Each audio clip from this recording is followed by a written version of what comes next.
धन्यवाद सभापति महोदय जी। आज आपने एक अवसर दिया है एक बहुत महत्वपूर्ण विषय पे कुछ बात रखने के लिए, और ये एक ऐसा विषय है जो सबसे जुड़ा हुआ है।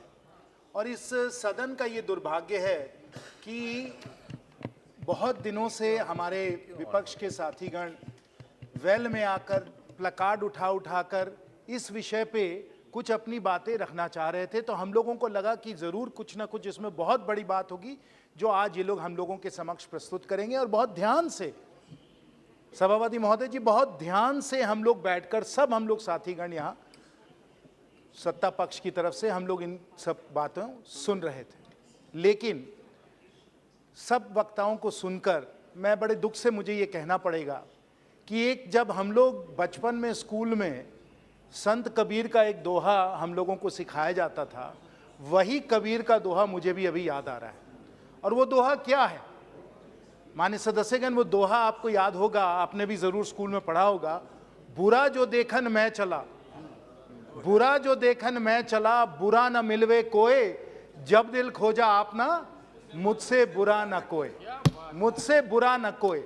महंगाई देखने ये चले थे, महंगाई देखने ये चले थे, इन्हें महंगाई कहीं मिली नहीं। लेकिन अगर अपने अंदर देखेंगे तो वहां आपको दिखने को मिलेगा कि अगर हमें चिंता महंगाई की कहीं भी करनी है तो उनके राज्यों में करनी है। और ये सब मैं थोड़े विस्तृत रूप से मैं समझाने की कोशिश करूंगा। आपने महंगाई की बात की, आपने गरीबों की बात की, आपने कई आंकड़े प्रस्तुत किए। आपने ये भी कहा कि आंकड़ों से पेट नहीं भरता। सुप्रिया सूले जी ने, माननीय सदस्य जी बहुत वरिष्ठ सदस्य हैं, और बिल्कुल सही कहा उन्होंने कि आंकड़ों से पेट नहीं भरता है। मैं बताता हूं पेट कैसे भरता है। मैं जाता हूं पेटो पंचायत, मैं जाता हूं रामपुर पंचायत, मैं जाता हूं देहर पंचायत, मैं सब अपने जिले के पंचायतों में घूमता हूं। और मैं वहां जाता हूं तो वही गांव देहात के लोग कह रहे हैं कि हमारा पेट माननीय सरकार, माननीय मोदी जी ने भरा है। क्योंकि आज हर कोई को, और इतने महीनों से, इतने सालों से कोविड का जब यह आपदा आई, हम लोगों ने गरीब कल्याण योजना के तहत सबको मुफ्त अनाज खिलवाया और उनको जो जो उनकी ज़रूरतें थी वो हम लोगों ने उनको प्रावधान उनको हम लोगों ने करवाया है। और आज अगर आप गरीब की किसी थाली को देखिए, और ये सही है शायद आपको वो गरीब की थाली नहीं नज़र आती होगी, लेकिन आप मेरे साथ दौरा करें, आप मैं आए, झारखंड एक एक गरीब एक राज्य है। तो आप किसी गरीब की थाली को देखिए और उससे पूछे कि आज चावल के लिए तुमको क्या भाव देना पड़ रहा है, तो आपको बताएगा कि चावल आज आपको मुफ्त मिल रहा है। दाल भी आपको बहुत कम दाम में मिल रही है, बहुत मुफ्त मिल रही है आपको। अगर आप देखें कि सब्जी जो पहले 10-15 रुपए की मिला करती थी, आप जाकर हाट में, बाजार में, हाट में लिया करते थे, आज भी वो सब्जी 8 साल के बाद आपको जो 10-15 रुपए की मिल रही थी, ज़्यादा 15-20 रुपए की मिलती है सीजन में। कहाँ सब्जी का दाम बढ़ा है? आप अंडा का दाम देख लें, आप आटा का दाम देख लें, दूध का दाम देख लें, हर वस्तु पे जो कंट्रोल इस सरकार का रहा है वो अतुल्य रहा है और अकल्पनीय रहा है। आपके समय ये बिल्कुल नहीं हो पाया। तो आज गरीब की थाली आंकड़ों से नहीं साथियों, आंकड़ों से नहीं, आज वो गरीब की थाली जो है वो वस्तुओं से भरी है, उसका पेट उनसे ही भरा जा रहा है, वो हम लोग भर रहे हैं। ये वास्तविकता है। आपको पसंद नहीं आई, आप महंगाई ढूंढ रहे हैं, महंगाई ढूंढ रहे हैं, आपको महंगाई मिल ही नहीं रही है क्योंकि महंगाई है ही नहीं। तो आम जनता के नजरिए से देखें, आप आम जनता के नजरिए से देखें तो स्पष्ट आपको नजर आएगा कि उसकी थाली हम लोगों ने भर दिया है। और ना सिर्फ हमने उसके लिए थाली भरी है, हमने उसको और भी इतनी सारी चीजें दी हैं। जैसे अभी बहन बताई, मीना जी ने बताया, बहन मीना जी ने बताया, अगर आप देखें तो आज गरीब के घर में हमने बैंक का खाता पहुंचा दिया, हमने बिजली पहुंचा दी, हमने शौचालय पहुंचा दिया, हम जल पहुंचा रहे हैं। वो पक्के घर में रह रहे हैं, जहां उनको पीड़ा थी कि अगर कहीं अस्वस्थ कोई हो जाए, अस्पताल चले जाए, आज उसको 5 लाख का हम आयुष्मान भारत के द्वारा स्वास्थ्य बीमा दे रहे हैं। कौन सी महंगाई जब 5 लाख का हमने इतना बड़ा उनको वरदान दिया है। और करोड़ों लोगों को आज सैचुरेशन मोड में करोड़ों लोगों को हम लोग गैस का सिलेंडर दे रहे हैं। और वहाँ माननीय अधीर जी मौजूद हैं, उनको मालूम ही है, सत्यपाल जी हैं, बीडी राम जी हैं, हम लोग सब लोग लोक लेखा समिति के सदस्य हैं। उसी लोक लेखा समिति में सीएजी के द्वारा बहुत गंभीरता से जांच हुई, बड़ी महीनता से जांच हुई, और उन्होंने हमें बताया कि जो उज्ज्वला योजना है उसके तहत जहां किसी को कोई गैस सिलेंडर नहीं मिल रहा था, सबको लगभग गैस सिलेंडर मिल चुका है, और आम तौर पे 3 या 4 सिलेंडर हर वर्ष लिए जा रहे थे। जिसके पास कुछ नहीं था, आज 3-4 गैस सिलेंडर, आप कह रहे थे वहां कल्याण बनर्जी साहब कह रहे थे कि वो अलमारी में बंद है। कौन सी अलमारी में? जब जाके सीएजी ने जाके देखा है कि गैस का सिलेंडर आज 3 या 4 खरीदा जा रहा है। तो आप ये क्या बातें बना रहे हैं? आप महंगाई ढूंढ रहे हैं, आपको महंगाई मिल नहीं रही है, और आप जाकर इस सदन को आप भ्रष्ट कर रहे हैं, इस सदन को आप इस तरीके से सदन को चलने नहीं दे रहे हैं, क्योंकि आपको ये महंगाई नहीं मिल रही है, आपको वेल में आके बस नाटक करना पड़ता है। क्या बात है, ये कैसे हो सकता है? और मैं एक और बात इसमें जोड़ना चाहूंगा कि अगर आज गरीब को महंगाई नहीं महसूस हो रही है, वो इस कारण है क्योंकि माननीय प्रधानमंत्री जी की दूरदर्शी सोच के कारण। जरा सोचिए कि कितना उन्होंने इस पे ध्यान दिया कि जैसे वो आए, और ये मेरा सौभाग्य था, उस समय मैं वित्त मंत्रालय में था, कि हम लोगों ने 15 अगस्त को माननीय प्रधानमंत्री जी ने घोषणा की कि हर घर को हम लोग जन धन के खाते से हम लोग जोड़ देंगे, और गणतंत्र दिवस में 26 जनवरी में, 15 अगस्त से लेकर 26 जनवरी तक हम लोगों ने सबको बैंक का खाता दे दिया, और गरीबी को हम लोग इसके द्वारा मिटा रहे हैं। आपने 27 करोड़ की बात की। जब कोविड का समय आया तो हम लोगों ने जनधन के द्वारा सबके बैंक के खाते में हम लोगों ने पैसे पहुंचा दिए, और जो लोगों को पैसे मिलते नहीं थे, आपके ही नेता ने, ऐतिहासिक उनका वाक्य है कि 85%, 85% लीकेज होता था। आज के समय लीकेज ही नहीं होता है, जो उनको लाभ मिलने चाहिए वो लाभ मिल रहे हैं, क्योंकि पहले ही हम लोगों ने डीबीटी हम लोगों ने बना दिया, जनधन को हम लोगों ने दिलवा दिया, और इस जैम ट्रिनिटी के माध्यम से महंगाई से हम लोगों ने जनता को सुरक्षित रखा है, उनके लिए कवच बना दिया है। ये हम लोगों की दूरदर्शी सोच थी। और जब आपदा आई, कोविड की आपदा आई, मेरे विपक्ष के मित्रों को मैं बताना चाहूंगा, हम लोगों के पास वो इंफ्रास्ट्रक्चर था, हम लोगों के पास वो फाइनेंशियल सिस्टम था कि हम हर कोई को इस कवच के द्वारा हम सुरक्षित रख सकें। इसलिए तो आप जब महंगाई ढूंढेंगे, आपको गरीबों के बीच, आम जनता के बीच नहीं मिलेगी, क्योंकि उन्हें हम आज माननीय प्रधानमंत्री जी के साहसिक और निर्णायक नीतियों के कारण आज हम लोग उन्हें सुरक्षित रख रहे हैं। और ये मैं आम जनता के नजरिए से बता रहा हूं, किसी गरीब की थाली के नजरिए से बता रहा हूं, उस दृष्टिकोण से बता रहा हूं। लेकिन हमारे विपक्ष के कई ऐसे साथी हैं जो बड़ी बड़ी बातें करते हैं, आंकड़ों को लाते हैं, IMF की आंकड़े लाते हैं, और सबके आंकड़े लाकर हम लोगों को बताते हैं। अगर हम इन आंकड़ों को देखें,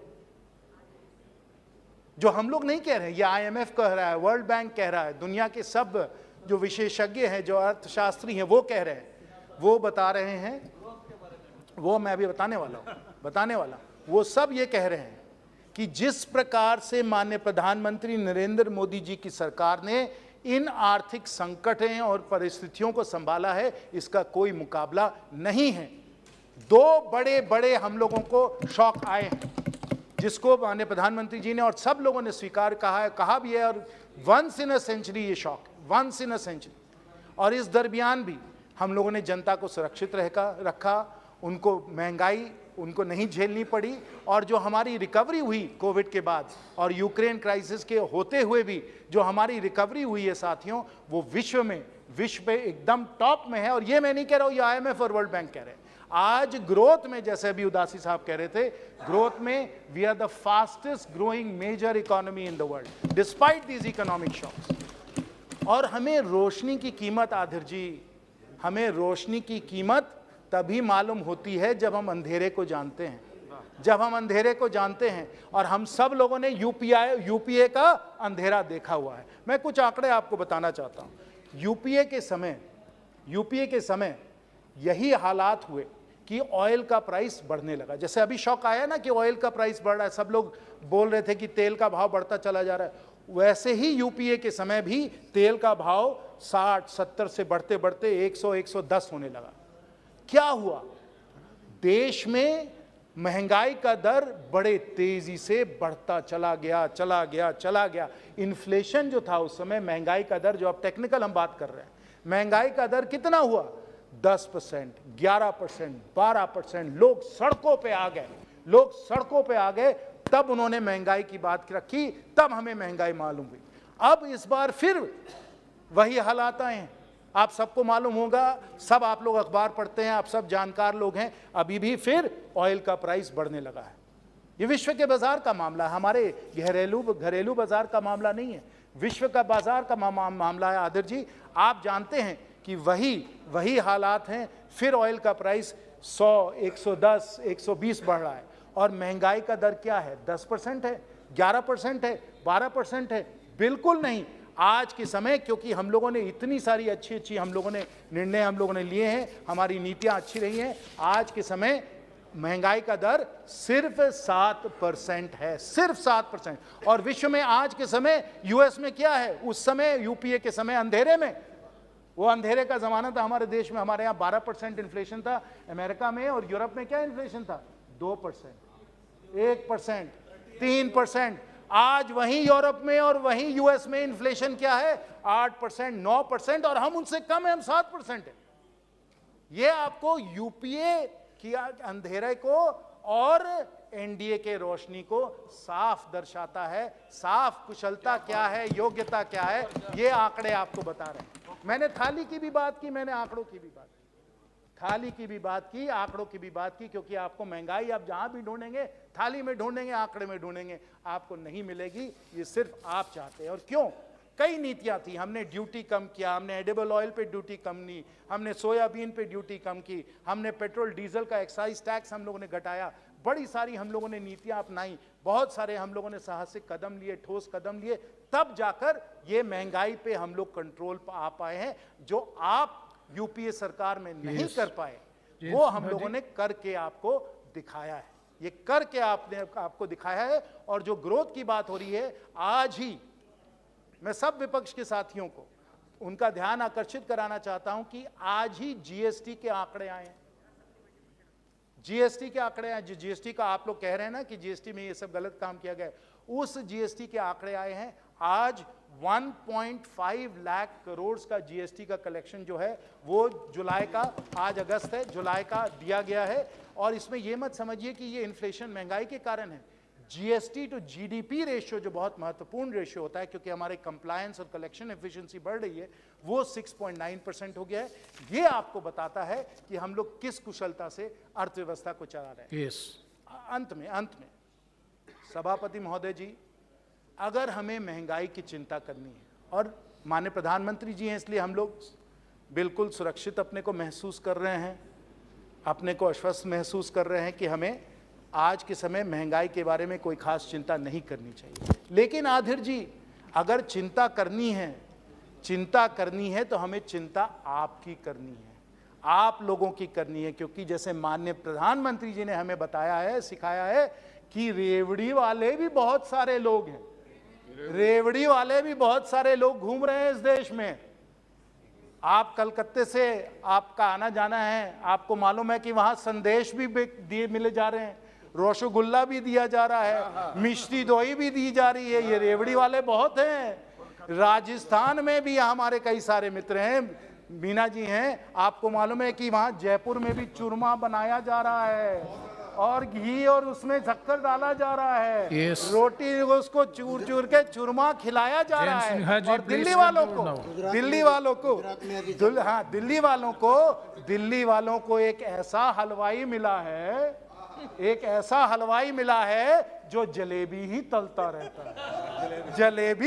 रहता है, और वो जलेबी लेकर जलेबी की उस कढ़ाई को पंजाब पहुंच गया, अमृतसर में भी जलेबी खिलाने वाला है। और अब क्योंकि चुनाव भी आ रहे हैं, वही कढ़ाई लेकर जलेबी वाला गुजरात घूम रहा है, हिमाचल घूम रहा है जलेबी खिलाने के लिए। हमें अगर चिंता करनी है साथियों, अगर हमें चिंता करनी है तो उन संदेश वालों की, उन चूरमा वालों की, उन जलेबी वालों की, उन रेवड़ी वालों की जो देश को बर्बाद कर रहे हैं। यह हमारा सौभाग्य है कि माननीय प्रधानमंत्री जी हम लोगों के देश के नेतृत्व कर रहे हैं, वो हमें सुरक्षित रखेंगे। मैं अंत में एक ऐतिहासिक बात आपको बताऊं, समाप्त कीजिए।